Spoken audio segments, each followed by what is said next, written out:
this has been a really interesting practice for me. I just really love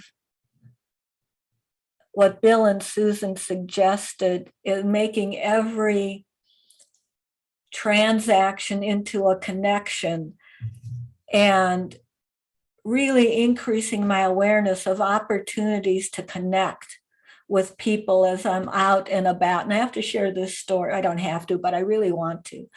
I was at Chuck E. Cheese with my cousin who's my age and my grandniece, her granddaughter who's 5. And if you're not familiar with Chuck E. Cheese, good for you. It's this kids' place, like elementary school age kids and younger. And it's a huge room with all these arcade games, skee ball and basketball and soccer kicks and racing. Anyway, all this stuff. And there's a young man who's checking in people, and they put a stamp on your hand to help you know which kid is which with what adult. And not the job I'm sure anybody starts out saying, I really want to make this my life's work. And at one point, my cousin and I were trying to figure out the ingredients in a thing called Dippin' Dots that my grandniece wanted. And it's like this super cooled ice cream that comes in little pellets. But we wanted to know what was in it because she has allergies, and we're looking over this box that it comes in, can't find anything, asking people they don't know. And this sweet young man takes the time to find out in the tiniest print at the bottom of this machine with the Dippin' Dots in it what the ingredients are. And no matter how close I got, I couldn't read it. And bless his heart, he was able to read all the stuff that someone might be allergic to. And I really thanked him, and we joked about needing a magnifying glass. And we had this lovely connection, and he was beaming at getting validated for going above and beyond the call of duty. And it just brought up this warmth of heart and this joy and this being at peace with the whole world in that moment. And, so that practice brings joy and delight and engagement. And that's certainly consistent with this quote from commentaries on the suttas. People who develop the habit of being generous reap many rewards. Their act of generosity comes back to them both in the present and on into the future. They have lots of friends. Other people trust them. Their hearts are light. They aren't weighed down with worries about looking after the things they've given away. And it goes on and on effusively. However, I've also been aware of another side to the practice, increasingly aware of times when I'm stingy with what I have, whether it's material things, money, my heart, my time, my interest, my presence. And the practice, at least my practice, not only shows the gains, the sweetness, the joy of the practice, but also I experience and become more aware of the dukkha involved in the practice, the hindrances, the challenges, the difficult feelings that may arise. And this is what resonated me with this story I found, the Ankura Sutta. And this is about a merchant who in his travels encounters a ghost. And as an aside, and as Bill recently said, there certainly is a mythology or cosmology in certain branches of Buddhism that we don't talk much about in our morning sits. And individuals can interpret these stories as concretely, as metaphorically, as you want, or not at all, whatever fits for you. But I find them really interesting teaching and instructional metaphorical stories. Anyway, this sutta is talking about a merchant who encounters a ghost. This is a person who's been reborn in the ghostly realm. And the merchant is amazed at the beauty of this ghost's hands. And he says, your hands are beautiful, golden hands with juices streaming out of, your fingertips. And of course, being curious, how did this come to be? What deeds did you do that allowed you to have this beneficial karma? And he says, you must be the king of the gods. The ghost says, no, I'm just a regular person. And I was reborn into the ghost realm. And so Ankura asks him, again, what good deed did you do to have these wonderful hands? And I'm amazed as I've looked into the suttas, this is such a common theme of a human being or a disciple of the Buddha asking these glorious beings, what did you do to get to this place? So not much has changed in 2,600 years. We want instructions. We want a roadmap. What do I got to do to get to where you're at? That's normal human curiosity. We want to know the right path to take. So Ankura asks, what did you do while you were a human being to get these wonderful hands? And the ghost explains that he was a tailor.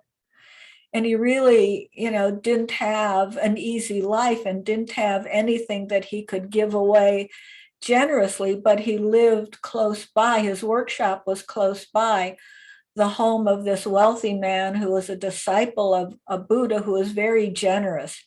And people would come from all over to receive his generosity, and beggars would stop at his shop and ask him directions to the home of this wealthy person.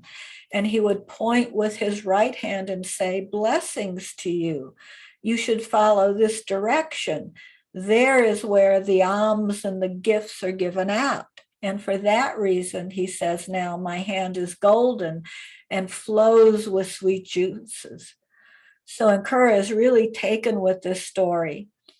And that even pointing out, giving directions where generosity can be received is such a blessing that you receive rewards like these beautiful hands. So he says, well, as soon as I get home, I'm going to do it. I'm going to, give gifts, and I'm going to build roads, and I'm going to build watering places, and I'm going to do it all if, what you did, leads to these great rewards. However, that's not the end of the story. While this discussion is taking place, the merchant also sees another ghost. And this ghost is described as having fingers that are crooked, and his face is disfigured and ugly, and there are tears oozing from his eyes. And so Ankura asks, what bad karma did you do for this to happen? And this ghost replies, well, now that you know the story about the generous man, the one who was a disciple of the Buddha, I was the person he put in charge of gifts in his house. But when I saw the beggars who had come asking for food, I didn't like to look at them. So I would purposely turn my face away from them with anger. For that reason, my fingers and face are now deformed, and tears are oozing from my eyes. That was the evil deed that I committed. So that's a pretty powerful story, even looking away, not refusing to give the gifts, but just looking away from pain and suffering results in these negative consequences, this painful karma. And so, of course, Ankura is even more committed to doing good deeds when he gets home. So, to me, being aware of my stinginess and not looking away from it, seeing it, noticing it, as Susan would say, paying attention, making much of that. I'm seeing it. I'm being mindful of this. This is the fruit of the practice as well. It doesn't feel pleasant to see that in myself, but it's really important for me to understand the aversion of that as it arises. I was aware through the end of the year and into the new year, it seemed like there's a lot more mailings and emails from charities, and some I've already donated to give more. And at times for me, that becomes distressing. I want to look away. I want to look away, thinking, is there no end to this? Why do you keep asking me to give more? Haven't I given enough? And as I would get this mail or these emails would pop up, I became aware of this pushing away, the opposite of generosity, the shutting down and the constricting of my heart, and how painful that felt, the numbing out, the anger, the resentment, the guilt. Should I be giving more? And wanting to push that all away rather than just acknowledging there's so much need in the world. They keep asking because the need doesn't go away. And to be open to holding my limitations humbly and compassionately. I can't fix it all. Really acknowledging the need to hold myself and the pain in the world with compassion. I can't cure all the ills of the world. I certainly don't have the resources to do that. And in the suttas, it also states that generosity needs to be practiced with limits. The limits of not doing harm to myself or to others. And also realizing how vast the need is, how distressing it can be to see that need. And also the commercials that come up on TV or my computer or my phone showing images of people and children suffering all over the world from devastating medical conditions, from war and violence, and even animals who've been abused and neglected. Just noticing how painful it is to see those images and noticing how I can veer towards aversion when those pop up. And in practicing generosity, I can compassionately hold these difficult feelings and know my limits, both materially and emotionally, and practice generously staying open-hearted to myself and others, even in the face of the pains of the world. So reaping the benefits of joy when I can give a kind word, a smile, a compliment. Also the benefits of generosity, holding steady when I can hold the reality of pain and suffering. This isn't easy. That's why we need to keep tenderizing and tending to our holding environment and our practice so that we can look and see the world as it is, as painful as it is, and as beautiful and joyful as it is. So thank you for your kind attention.